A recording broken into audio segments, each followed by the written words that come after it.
ആളുകളെ ഇരുട്ടിലാക്കണം എന്ന വിചിത്ര നോട്ടീസുമായി വനംവകുപ്പ്. ഇടുക്കി കാഞ്ചിയാർ അഞ്ചുരുളി ഉന്നതിക്കടുത്തുള്ള കെട്ടിടങ്ങളിലെ വൈദ്യുതി വിച്ഛേദിക്കണം എന്നാണ് വനംവകുപ്പ് KSEBയോട് ആവശ്യപ്പെട്ടത്.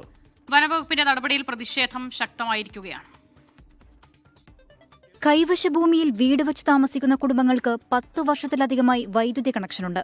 എന്നാൽ ഇവിടെ താൽക്കാലിക ഷെഡുകൾക്ക് വൈദ്യുതി കണക്ഷൻ നൽകിയത് വനംവകുപ്പിന്റെ അനുമതിയില്ലാതെയെന്നാണ് വാദം. കണക്ഷൻ വിച്ഛേദിച്ചില്ലെങ്കിൽ നിയമ നടപടി സ്വീകരിക്കുമെന്നാണ് വനംവകുപ്പ് നൽകിയ നോട്ടീസിൽ പറയുന്നത്. വൈദ്യുതി കണക്ഷൻ വിച്ഛേദിക്കേണ്ട ആളുകളുടെ പട്ടികയും കത്തിനൊപ്പമുണ്ട്.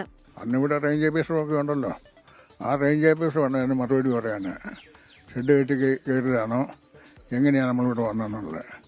അല്ലാതെ ഇങ്ങേരിപ്പം പുതിയതായിട്ട് വന്ന ഒരാളെ വന്നേച്ചും നിങ്ങളുടെ കൈവശ വനത്തിൽ കയറുക എന്നൊക്കെ പറഞ്ഞാലേ നമുക്ക് അംഗീകരിക്കാൻ പറ്റത്തില്ല. ശക്തമായിട്ട് എതിർക്കും. ഇവിടെ വന്ന് കറണ്ട് കട്ട് ചെയ്യാൻ വന്ന പോർഷൻ ഞങ്ങൾ വിടത്തില്ല, ഉറപ്പാണ്. ഫോറസ്റ്റുകാർ ഇതിന് നടപടിയെടുക്കാൻ ഞങ്ങൾ സമ്മതിക്കത്തില്ല. എന്ന് വെച്ച് കഴിഞ്ഞാൽ പഞ്ചായത്തിൽ കരം കിട്ടുന്നവരാണ് ഇവരെല്ലാം. പഞ്ചായത്തിൽ കരം കിട്ടുന്നവർക്ക് നമുക്കൊരു സുപ്രഭാതത്തിൽ ഒന്നിച്ച് ഇത് കട്ട് ചെയ്യണമെന്ന് പറഞ്ഞു കഴിഞ്ഞാൽ ഞങ്ങൾ സമ്മതിക്കുമോ? അനുമതിയില്ലാതെ 11 പോസ്റ്റുകൾ സ്ഥാപിച്ച് കണക്ഷൻ എടുത്തതായി വനംവകുപ്പ് കണ്ടെത്തിയിട്ടുണ്ട്. 11 പോസ്റ്റോളം വനത്തിനുള്ളിലൂടെ ഒരു വ്യക്തിയുടെ സ്ഥലത്തേക്ക് എടുത്തിട്ടുണ്ട്. അപ്പോൾ അത് ഈ സ്ഥലം എന്ന് പറയുന്നത് വനത്തിൻ്റെ സ്റ്റാറ്റസ് ഉള്ള ഭൂമിയാണ്. ഇല്ലീഗലായിട്ടുള്ള ലൈനിൽ നിന്ന് ഏതെങ്കിലും രീതിയിലുള്ള ഒരു അപകടം ഉണ്ടാകാനുള്ളൊരു സാധ്യതയാണ് പ്രധാനമായിട്ട് ഇതിനകത്തുണ്ട്.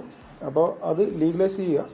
അത് 24 എണ്ണം അനധികൃതമാണ്, വനംവകുപ്പിൻ്റെ NOC ഇല്ല എന്നും പറഞ്ഞാണ് നമ്മൾ അവർക്ക് കത്ത് കൊടുത്തിരിക്കുന്നത്.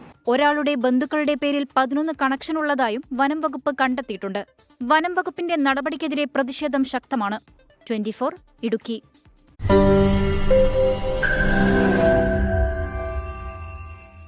ലോകത്തെവിടെയായാലും ഏത് സമയത്തും 24 വാർത്തകളും ഓഗ്മെന്റഡ് റിയാലിറ്റി പാക്കേജുകളും എക്സ്പ്ലെയിനറുകളും വിശദമായി കാണാൻ ഞങ്ങളുടെ YouTube ചാനൽ നിങ്ങൾക്ക് സബ്സ്ക്രൈബ് ചെയ്യാം.